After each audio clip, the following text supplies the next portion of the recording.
Bonjour à tous, j'espère que vous allez bien. Aujourd'hui, on se retrouve pour une nouvelle revue parfumée qui sera dédiée à la marque française Juliette Has a Gun, qui a été fondée par Romano Ricci, qui est l'arrière-petit-fils de Nina Ricci. Et si vous demandez qui est la Juliette dont on parle, il s'agit tout simplement de Roméo et Juliette. Donc l'inspiration de l'univers de la marque, c'est une Juliette des temps modernes, et c'est assez rare pour le souligner, c'est une marque qui a pris le parti de ne proposer que des parfums féminins, et je crois que c'est l'une des seules qui a choisi ce positionnement-là. Et sur les 21 parfums que propose la marque, je vous ai préparé mon top 5 personnel qui est composé à la fois de références iconiques de la marque, mais aussi de parfums bien moins connus, donc ça vous donnera un aperçu de tout ce que propose Juliette Has a Gun. Et si vous appréciez les odeurs de propre, je pense que ma sélection va vous plaire. On commence tout de suite avec ce qui est, je pense, le parfum le plus culte de la marque, mais aussi, je dirais, le plus déroutant. Il s'agit de Not a Perfume, qui est une eau de parfum qui est sortie en 2010. C'est littéralement un ovni dans le catalogue de la marque, mais également, je trouve, dans le paysage de la parfumerie, puisque, selon la marque, la particularité de ce parfum, c'est qu'il ne contient qu'un seul ingrédient, et cet ingrédient-là, c'est le cétalox. Alors qu'est-ce que c'est le cétalox? C'est une molécule de synthèse que l'on retrouve très fréquemment dans les notes de fond.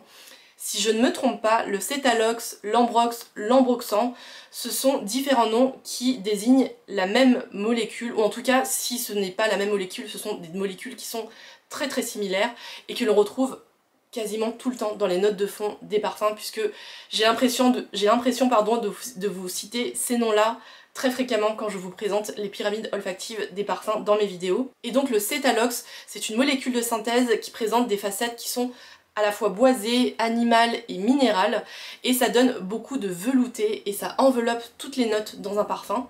Et donc la marque a choisi de n'utiliser que du cétalox pour vraiment proposer une explosion de cette odeur-là dans Not a Perfume. En réalité, je pense que le parfum contient d'autres ingrédients, puisque je ne pense pas qu'il existe un parfum qui ne possède qu'un seul ingrédient, mais on va dire que c'est vraiment le cétalox qui est en overdose dans ce parfum.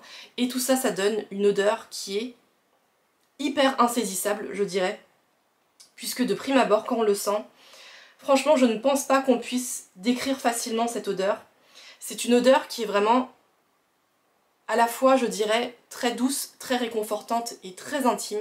Ce parfum-là, c'est clairement un parfum de peau que l'on porte vraiment près de soi et que l'on porte pour soi, pour se réconforter et pour se donner du baume au cœur. C'est une odeur qui est vraiment très rassurante, je dirais, qui est aussi un petit peu chaude, pardon, de par ses notes animales.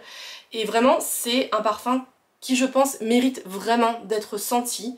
Je sais qu'il y a beaucoup de fans de ce parfum. Et donc voilà, c'est pas pour rien que c'est le parfum le plus connu de la marque Juliette Has a Gun. Donc s'il n'y a qu'un parfum que vous devriez sentir si vous vous intéressez à cette marque-là, commencez par Not a Perfume.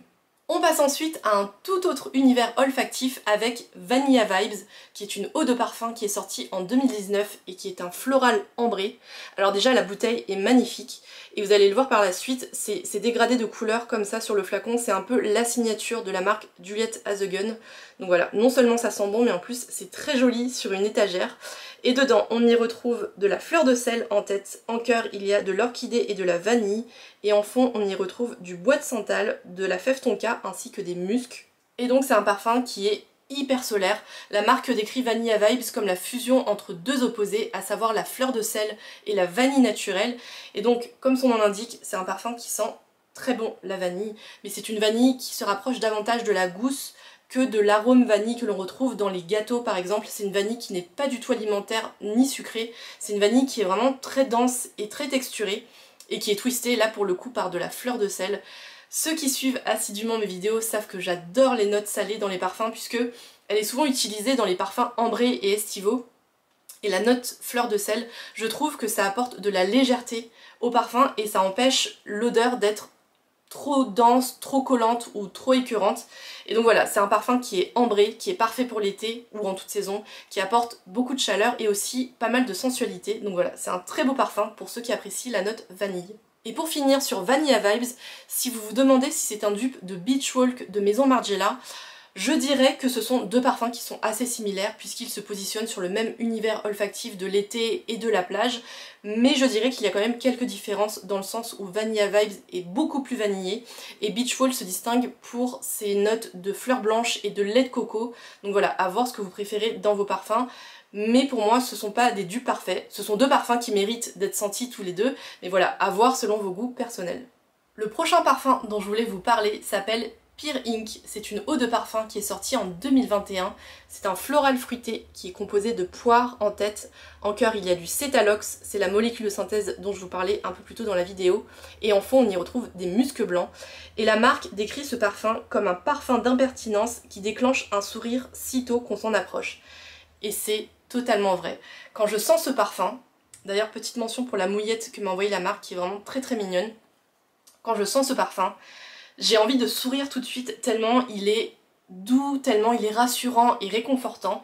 On sent une poire qui est très présente dans ce parfum, qui est une poire qui est verte, qui est pas trop juteuse ni trop sucrée. C'est vraiment un très beau parfum fruité qui ne tombe pas du tout dans le sucré ni dans l'alimentaire. Donc c'est un parfum comme j'aime. Et qui est couplé au cétalox, qui est, comme je vous le disais un peu plus tôt dans la vidéo, une molécule de synthèse qui apporte beaucoup de douceur et de réconfort au parfum. Et il y a bien sûr un lit moelleux de musc blanc qui vient adoucir encore plus le tout. Et c'est un parfum qui est vraiment très doudou, c'est un parfum câlin, qui est vraiment très rassurant, très réconfortant. Et que moi j'aime beaucoup. J'aime beaucoup déjà de base la poire dans les parfums, mais là c'est une poire qui est vraiment, comme je le disais, pas du tout juteuse et pas du tout mûre, c'est une poire qui est verte, donc on sent vraiment le fruit et pas du tout le sucre, et voilà, c'est un très beau parfum qui en plus apporte beaucoup de douceur grâce au musc blanc, donc voilà, tout ce que j'aime dans les parfums réconfortants. Un autre parfum doudou dont je voulais vous parler, c'est Gentlewoman, qui est une eau de parfum qui est sortie en 2015 et qui est décrite par la marque comme une Cologne de dandy aux allures féminines. Et dedans on y retrouve de la bergamote et du néroli en tête. En cœur il y a de l'amande amère ainsi que de la fleur d'oranger. Et en fond on y retrouve de l'ambroxan ainsi que des muscs. Et tout ça, ça en fait un parfum infiniment lumineux et réconfortant à la fois grâce à la présence de fleurs d'oranger qui adoucit vraiment la composition. Il y a aussi l'amande amère qui est présente mais qui n'est pas non plus dominante dans la composition, qui lui apporte une touche un petit peu régressive mais qui ne rend pas non plus le parfum enfantin. Donc c'est un très beau parfum que je qualifierais de valeur sûre. De toute ma sélection, je pense que c'est le parfum qui plaira au plus grand nombre, parce que je pense que la fleur d'oranger c'est une valeur sûre, c'est une odeur qui plaît à beaucoup de monde, si ce n'est à tout le monde. Donc voilà, si vous cherchez un classique intemporel dans la marque Juliette Has a Gun, allez sentir Gentlewoman. Et pour clore ma sélection, je voulais finir avec un parfum un petit peu plus pétillant et un petit peu plus zesté avec Moscow Mule, qui est une eau de parfum qui est sortie en 2018. C'est un Hespéridé boisé qui contient de la bergamote, du citron vert et du gingembre en tête. En cœur, il y a du jasmin et de la pomme, et en fond, on y retrouve de l'ambroxan. Et alors déjà c'est un très beau flacon, moi je suis fan de l'alliance du laquage dégradé comme ceci avec l'écriture en cuivre, je trouve ça vraiment très très joli.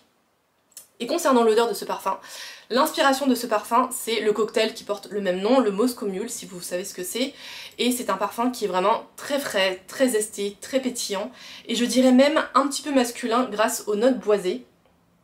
Donc voilà, c'est un parfum qui je pense plaira aussi à beaucoup de monde et qui ne ressemble pas aux parfums qui contiennent des agrumes habituels. Je trouve qu'il y a un petit twist en plus avec le gingembre. Donc voilà, si vous cherchez un parfum qui se situe plus dans le registre de la fraîcheur que de la douceur, n'hésitez pas à les sentir, Moscow Mule. Et pour finir, si vous voulez en savoir plus sur la nouveauté 2022 de la marque qui s'appelle Magnolia Bliss, je vous redirige vers la vidéo haul parfum de la rentrée que je vous ai publiée il y a quelques semaines et dans lequel je vous présentais ce parfum. Je vous la remettrai bien sûr en barre d'infos si vous l'avez raté. Voilà qui conclut ma revue de la marque Juliette Has a Gun. Je remercie bien évidemment la marque de m'avoir envoyé toute ma sélection du jour.